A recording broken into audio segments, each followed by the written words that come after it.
मैं नरेश कुमार जांगड़ा हंस वास्तु शक्ति चैनल की पाठशाला में आपका हार्दिक स्वागत करता हूं।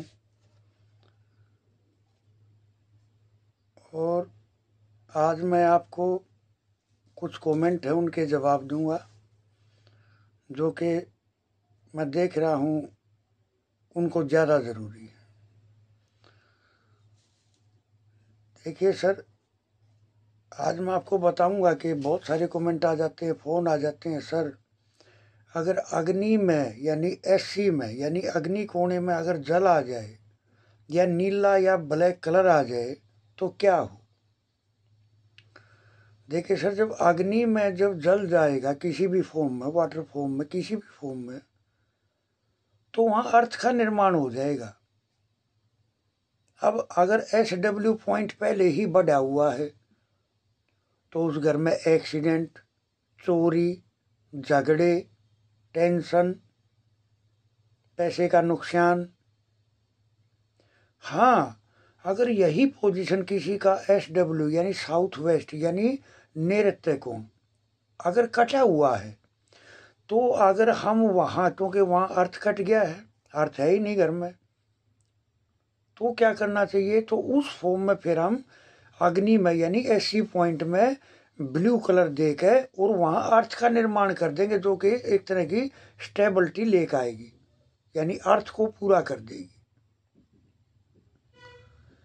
किसी ने कहा सर प्लाट की लंबाई 3 गुना है,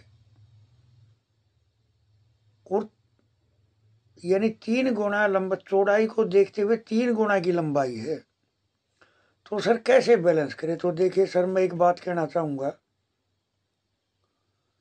अगर 3 गुना से ज़्यादा अगर लंबाई होगी चौड़ाई से, तो वहाँ ऑटोमेटिक सेंटर दूसरा बन जाएगा। ऑटोमेटिक 2 सेंटर हो जाएंगे उस जगह में। लेकिन अगर 3 गुना तक है तो फिर सेंटर एक ही रहेगा। तो अब इनको बैलेंस कैसे करना चाहिए। देखिए सर, कलर थेरेपी से इतनी ज़्यादा एनर्जी नहीं बढ़ाई जा सकती कि हम उसकी पूर्ति कर सकें। जैसे ईस्ट कम है तो हमने ग्रीन कलर दे दिया, नॉर्थ बढ़ा हुआ है वहाँ ग्रीन कलर देके तो एयर की 2 दुकान खुल गई। एक तो ईस्ट में तो था ही ग्रीन, नॉर्थ में भी कर दिया ग्रीन, यानी हरा रंग। लेकिन फिर भी वो उतनी क्वांटिटी में नहीं होता। वो क्या है, इनको बनाने के लिए हमने तुरंत से एनर्जी बढ़ाने के लिए आपने कलर किया नहीं किया, वो एक अलग विषय है। बाकी हमारे पास जो अपने जो रेमेडी पार्ट है, हम उसको रखते ही तुरंत से उस एनर्जी को 100% वो एनर्जी हो जाती है। तो हमारे पास बैलेंस करने के तरीके दूसरे हैं। खाली कलर से इतनी बैलेंसिंग नहीं होगी कि आप जो चाहोगे वो रिजल्ट मिल जाएंगे। तो इस तरह से मान के चले। अब देखिए, किसी ने पूछा कि सर सूर्य ग्रहण दोष, सर टॉयलेट यानी लेटरिंग अगर एनी में आ गई यानी ईशान में आ गई तो गुरु चांडाल दोष बन जाएगा, और पूर्व में आ गई यानी ईस्ट पार्ट में आ गई तो सूर्य को ग्रहण लगा देगा। वहाँ बृहस्पति को ग्रहण लगा दिया, एनी में चली गई टॉयलेट, और अगर पूर्व में आ गई तो सूर्य को ग्रहण लगा देगा। तो सूर्य क्या है, पिता, तो पिता पुत्र के बीच में दिक्कत आएगी, समाज में कनेक्टिविटी में दिक्कत आएगी, और हड्डियों की समस्या आएगी, राइट आई की समस्या आ सकती है। तो टॉयलेट को आपको इस तरह से मानना है। और स्टील 304 की पत्ती से आप उसको वहाँ ट्रीट भी कर सकते हैं, या आयरन की पत्ती से भी ट्रीट कर सकते हैं। देखिए सर, किसी ने कहा कि पर्जन्य यानी किसी ने सवाल किया कि बच्चेदानी में अगर कोई समस्या है तो कैसे हो। सर बच्चेदानी में समस्या तब होगी जब पर्जन्य देव इनबैलेंस होंगे। कोई गांठ है, कोई गांठ केतु है, लेकिन बच्चेदानी में है तो पर्जन्य देव का एक अहम रोल आ जाएगा।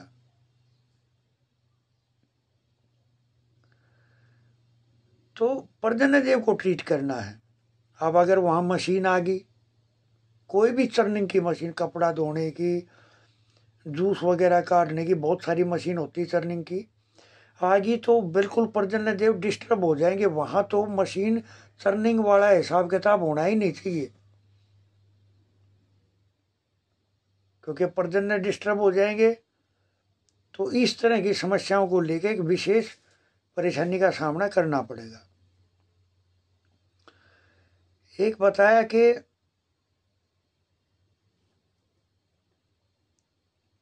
किसी ने पूछा सर कि ए अग्नि है। बिल्कुल सर, ए यानी इंग्लिश का पहला अल्फाबेट ए, वो अग्नि है। क्यों है अग्नि, कैसे है? अगर हम ए को लिखेंगे, ए को दो फॉर्म में लिख सकते हैं हम, वाटर एलिमेंट की फॉर्म में भी लिख सकते हैं और अग्नि की फॉर्म में भी लिख सकते हैं। कैसे, भेद क्या है? सर अगर ए को हमने लिख दिया बिल्कुल ट्रेंगल के हिसाब से, कोने बना के, तो वो अग्नि का रूप ले लेगी। और अगर हमने वो जो टॉप हिस्सा अगर वहां थोड़ी सी गुड़ाई दे दी तो फिर वो वाटर में बदल जाएगा, फिर वो अग्नि नहीं रहेगी, फिर वो वाटर एलिमेंट में चला जाएगा। तो ए अग्नि ऐसे है, और ए वाटर भी इस तरह से कन्वर्ट हो जाता है।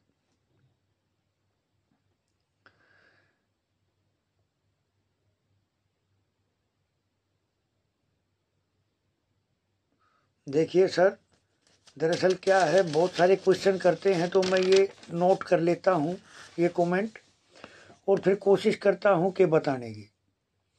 संतान प्राप्ति को लेकर जैसे मैंने पर्जन्य देव के बारे में बताया, तो क्या है कि अगर पैरों के अंगूठों पे और हाथों के अंगूठों पे अगर छल्ला पहन लेंगे, छल्ला धारण कर लेंगे चांदी का बगैर जोड़ का, या सफ़ेद रेशमी धागा अगर बांध लेंगे, तो भी पर्जन्य की एनर्जी उनकी बॉडी में बैलेंस होनी शुरू हो जाएगी। यानी उनकी बॉडी पे उस घर के पर्जन्य नेगेटिव एनर्जी का असर बहुत कम मात्रा में रह जाएगा। किसी ने कहा सर पितर किसी भी मांगलिक कार्य के करने से पहले पितरों को कैसे याद करें? सर बहुत अच्छा क्वेश्चन किया, समाज के काम आएगा। पितर एक्चुअल में है क्या? हमारे पूर्वज। और अगर उनकी ब्लेसिंग होगी, यानी जब भी हम कोई कर्म करेंगे पितरों के निमित्त, तो पहले उनको आमंत्रण करना है, यानी निमंत्रण देना है कि जी हम आपके लिए ये भोजन की व्यवस्था कर रहे हैं, या कपड़े की व्यवस्था कर रहे हैं, या कोई भी मांगलिक कार्य हम ये कर रहे हैं। तो पहले उनको आमंत्रण दे के, और वहाँ जो मैंने वो दाल चावल रखने के लिए बोला था वहाँ रख के जब आप निमंत्रण दोगे, तो आप देखोगे कि आपके मांगलिक कार्य बड़ी बेस्ट क्वालिटी में संपूर्ण होंगे वो, यानी जिसकी आपको जिसने उम्मीद भी नहीं की थी। तो पहले निमंत्रण देना है और इस तरह से काम करके चलना है। अब किसी ने पूछा, सर फोन आया था कि ग्रहों से रिश्तों को कैसे जोड़े? सर सूर्य, पिता, हड्डी, राइट आई, समाज, हमारी आत्मा, सूर्य। अगर पीड़ित है, पिता की सेवा करें, पिता के बातों का ख्याल करें, उनका सम्मान करें। अब है चंद्रमा, यानी चंद्रमा। चंद्रमा क्या? हमारी माँ, हमारा मन हमारी लेफ्ट आई,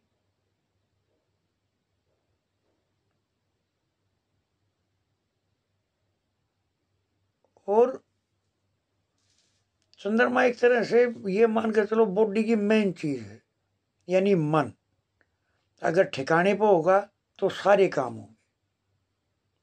अब है मंगल। तो खैर चंद्रमा के बारे में भी ये है कि वो माँ है, माँ के पैरों को छुए, चंद्रमा ग्रह अपने आप बली हो जाएंगे। माँ की बातों का ख्याल करें, उनकी छोटी छोटी बातों को उनके पास बैठे वक्त दें। फिर है मंगल, भाई, शरीर में खून,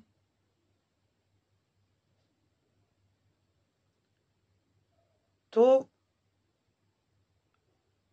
अगर हम भाइयों की रिस्पेक्ट करेंगे, अपने भाइयों की बातों का ख्याल करेंगे, तो हमारा मंगल ऑटोमेटिक मजबूत हो जाएगा। फिर है बुध। बुध क्या है? बहन, बेटी, बुआ। बुध क्या है? हमारी बुद्धि। अगर हम बहन बेटी की, बुआ की इज्जत करेंगे, उनका आदर करेंगे, तो आप देखोगे कि आपका बुध कंट्रोल होना शुरू हो जाएगा। फिर है बृहस्पति। बृहस्पति का मतलब है बड़े बुजुर्ग, हमारे गुरु, इनका सम्मान करेंगे, पैरों को छुएंगे, पंडित, तो कहीं ना कहीं हमारा गुरु बैलेंस होना शुरू हो जाएगा। फिर है शुक्र, हमारी पत्नी और हमारी प्रेमिका। और शुक्र है शरीर में, बॉडी में वीर्य, अनमोल रतन। अगर हम अपनी पत्नी की रिस्पेक्ट करेंगे, उनकी बातों का ख्याल करेंगे, उनकी खुशी का ख्याल करेंगे, तो आप देखोगे जीवन में धन की समस्या नहीं आएगी। और मैं तो ये कहता हूँ, पहले की सुबह की पहली चाय अपनी पत्नी को अपने हाथों से बना के पिलाओ, जिससे वो खुश हो जाए। फिर है शनि। शनि है लेबर,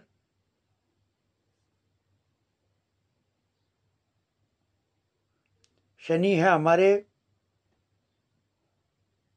कर्म,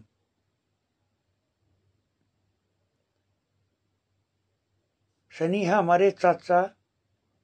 अगर हमारे पिताजी से जो छोटे होते हैं, अगर हमारे चाचा है, उनकी हम खुशियों का ख्याल करेंगे, उनका आदर सम्मान करेंगे, शनि बैलेंस हो जाएगा। सर ये मेरा बताने का पर्पज ये है कि पहले के ज़माने में कैसे बैलेंस रहता था सब कुछ। एक तो मिट्टी के तो चूल्हे होते थे, अग्नि कंट्रोल रहती थी, हर घर में दहलीज होती थी। तो मेरा बताने का पर्पज ये, जैसे पहले के ज़माने में, पहले के टाइम में आदमी शांत रहते थे, तो वे अपने रिश्तों को ठीक रखते थे, भाई के साथ, बहन के साथ, पिता के साथ, दादा के साथ, गुरु के साथ, चाचा के साथ, ताऊ के साथ, तो सारे घर ठीक रहते थे। लेकिन आज इन चीज़ों का अभाव हो गया। तो कहीं ना कहीं किसी ने कहा, सर नींद के लिए क्या करें? तो सर मैंने पहले भी रेमेडी बताई है। रात को सोने से पहले अपने पैरों को तसले में या किसी बर्तन में पानी भर ले, उसमें दोनों पैरों को डबो के, और आप कोई भी अपना वीडियो सुने, कोई किताब पढ़े धार्मिक, और फिर पैरों को पोंछ के तौलिए से तब सोएं। आप देखोगे नींद अच्छी आएगी और केतु बैलेंस हो जाएगा।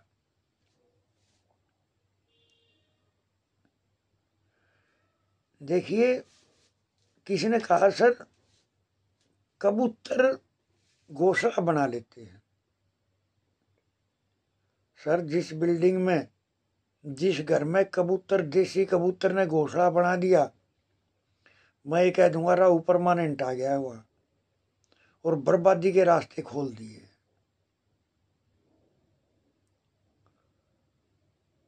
और ये जो दरवाजे के आगे पीपल के पेड़ या छत पर जाम जाते हैं, ये बहुत घातक होते हैं सर।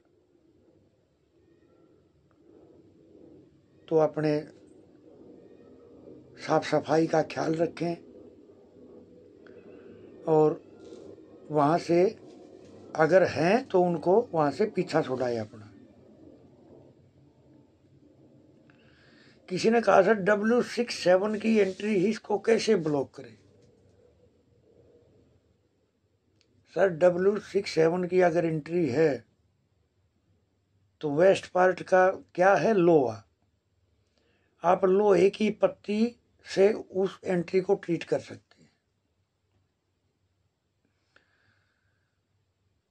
किसी ने कहा सर सुनाई नहीं देता, तो मैंने अपने एक वीडियो में बताया भी था, ऊंट का पेशाब 2-2 बूंद कानों में डालें, आप देखोगे 1 हफ्ते में ही आपको रिजल्ट मिलने शुरू हो जाएंगे। तो ये रेमेडी है, और आप इस तरह से करें। ये जो हंस वास्तु शक्ति चैनल है, ये आप सबका है। आप इसमें आहुति दें, योगदान दें, समाज में फैलाएं। मेरा नंबर है 88 यानी 8810647923। थैंक यू, धन्यवाद, नमस्कार।